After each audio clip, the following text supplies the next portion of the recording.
This is our news, the weekend edition, and on the broadcast tonight, Family Island excursions and tour operators get to resume their operations earlier than anticipated. Plus, the opposition leader says there are still too many unanswered questions over the Andros proposals. And later on, hundreds in the Fox Hill community receive food and clothing.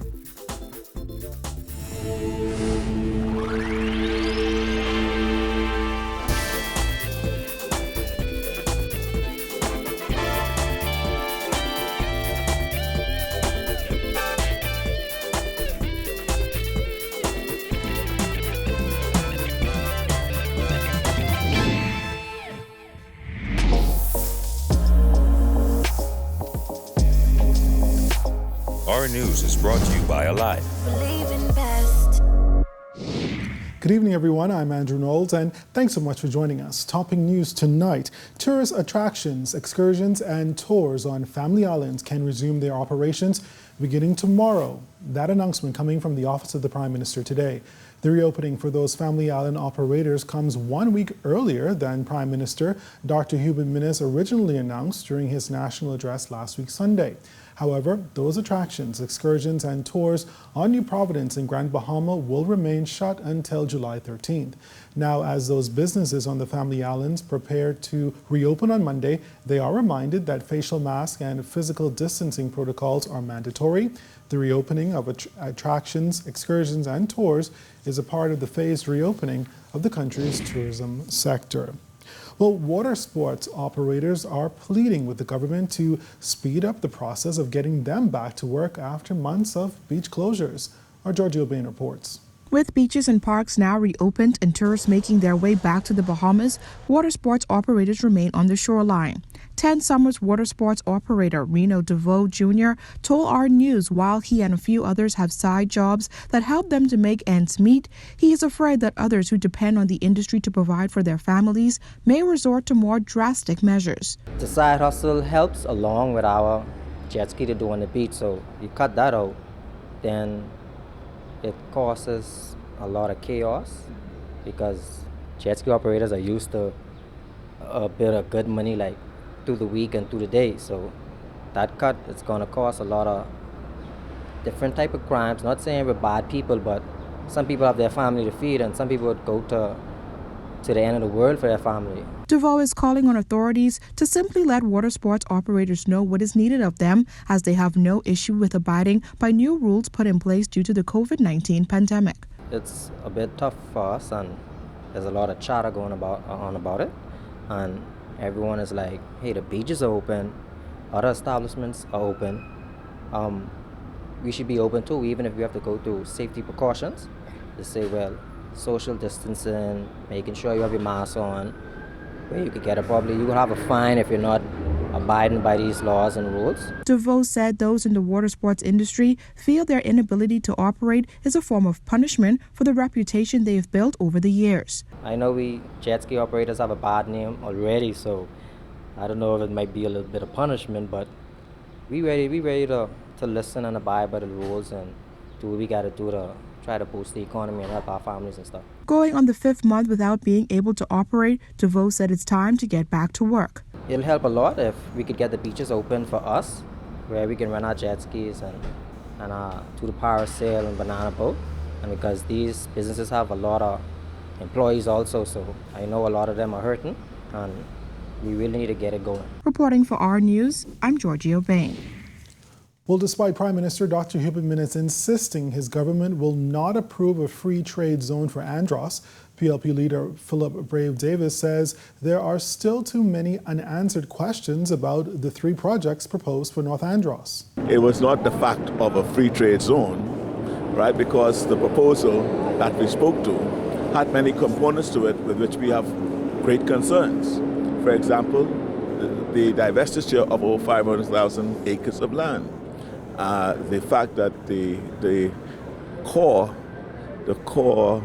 component of the proposal appeared to be the mining of aragonite.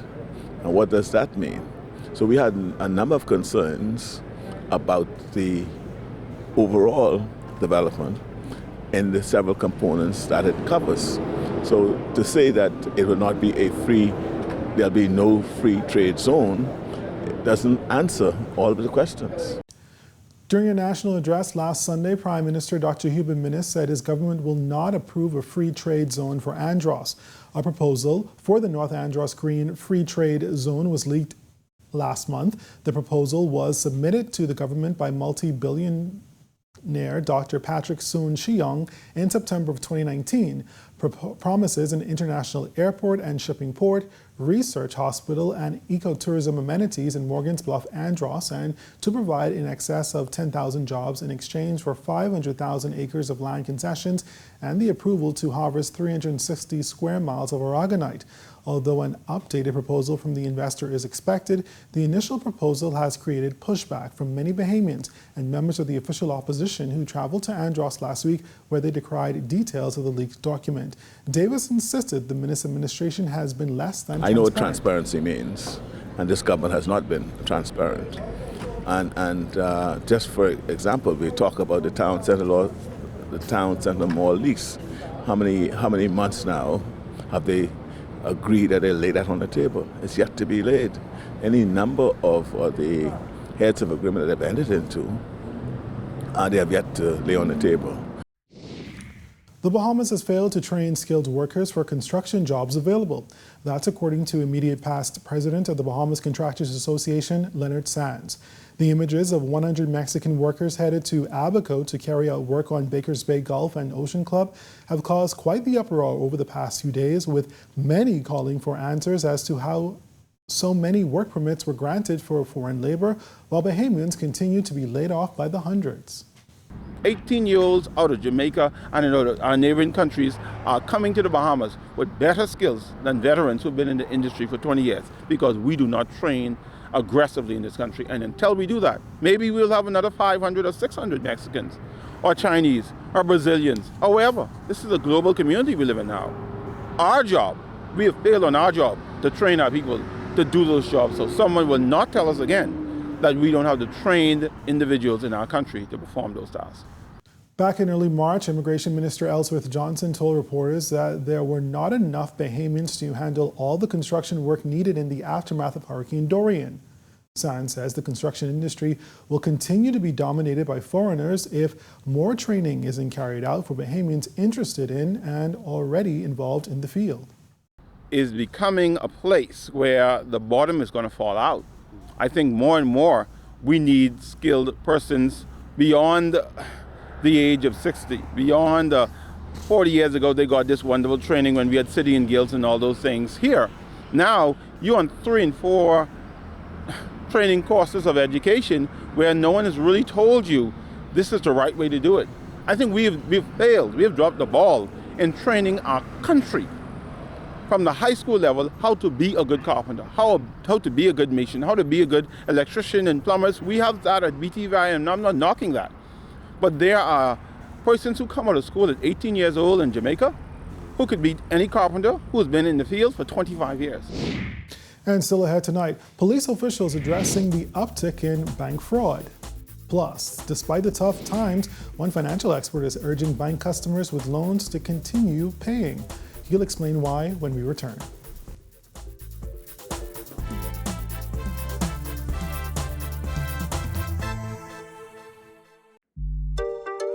Happy Foods, Happy Foods, 242, 242, Happy Foods, 242, food galore just for you. Happy Food, 242, food galore just for you. This ain't no talking show, it's an eating show. Sasha Laurel is the host of Happy Foods, 242, food galore just for you. Happy Foods, 242, food galore.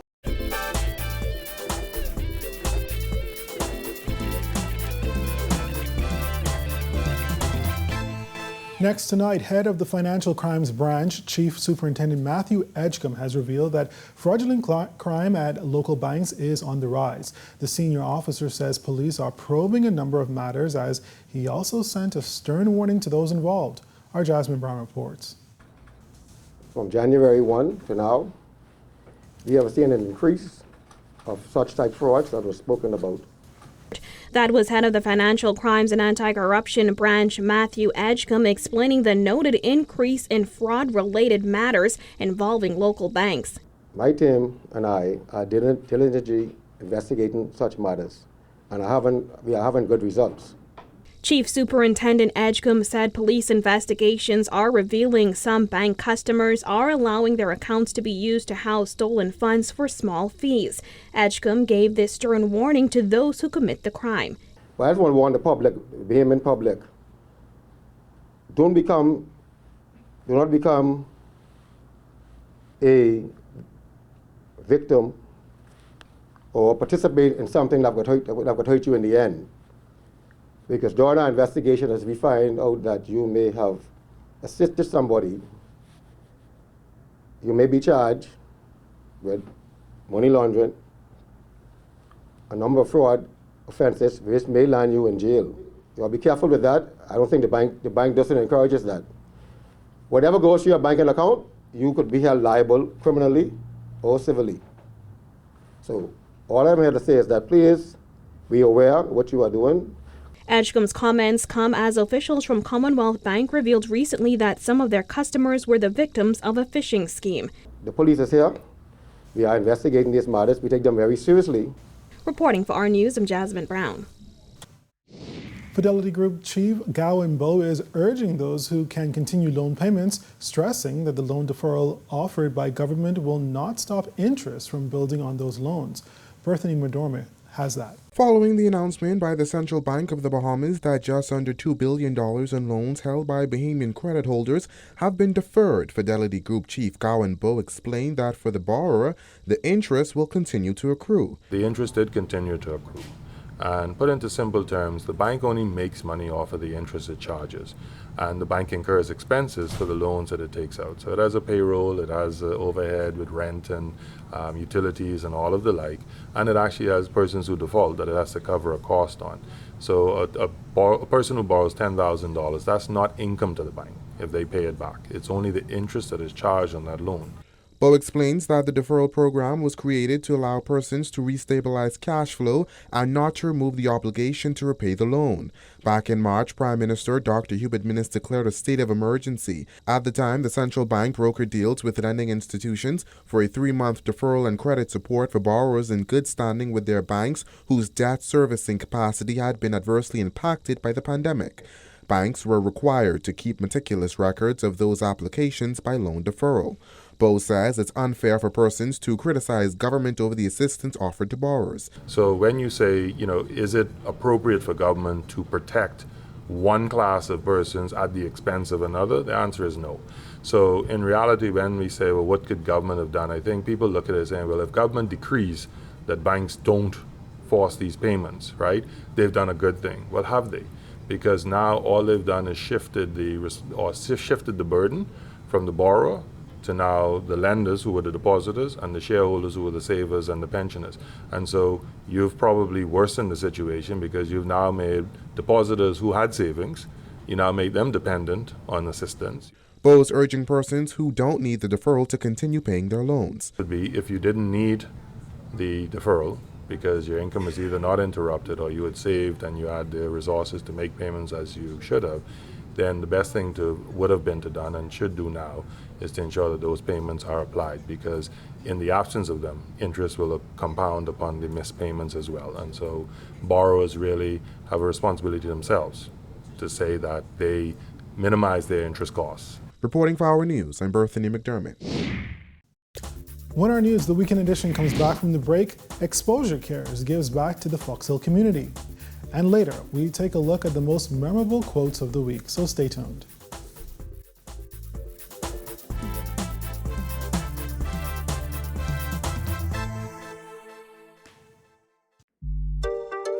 Happy Foods, Happy Foods, 242, 242, Happy Foods, 242, food galore just for you. Happy Food, 242, food galore just for you. This ain't no talking show, it's an eating show. Sasha Laurel is the host of Happy Foods, 242, food galore just for you. Happy Foods, 242, food galore.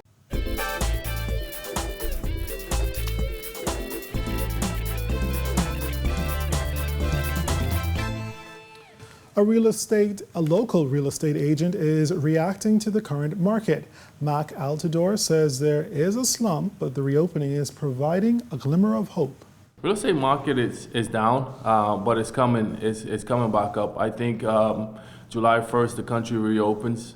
Even myself as a real estate professional, I have about 7 bookings already for people that wants to come in and have a look at my development.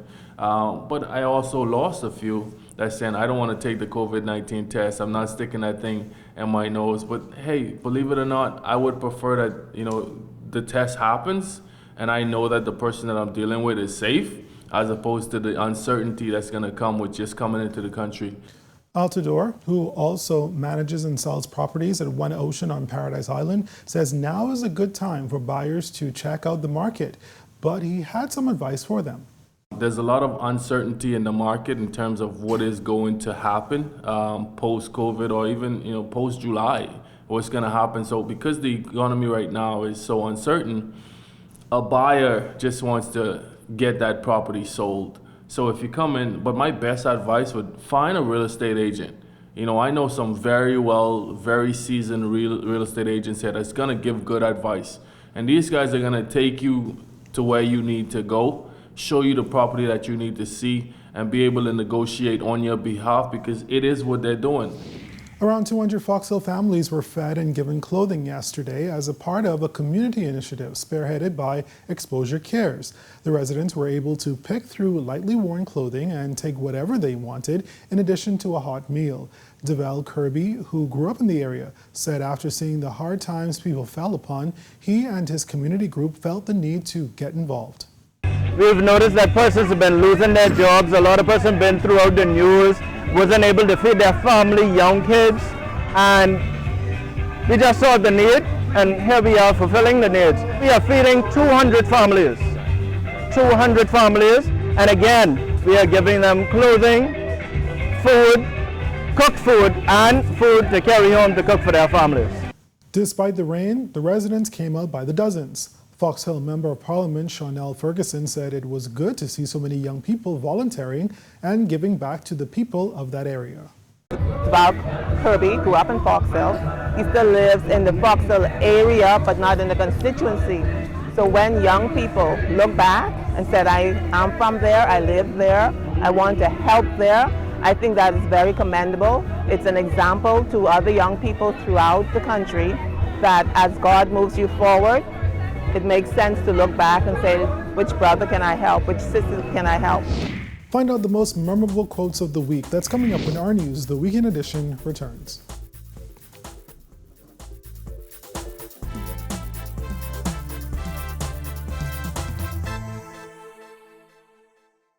Do you need to know what services you currently receive from Rev?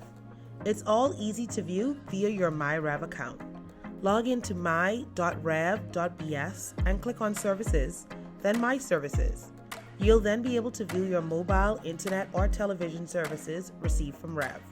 You can also view all active equipment that you receive from Rev by clicking Services, then My Equipment. We are committed to providing you with excellent, reliable service no matter what. Stay connected with Rev anywhere, anytime.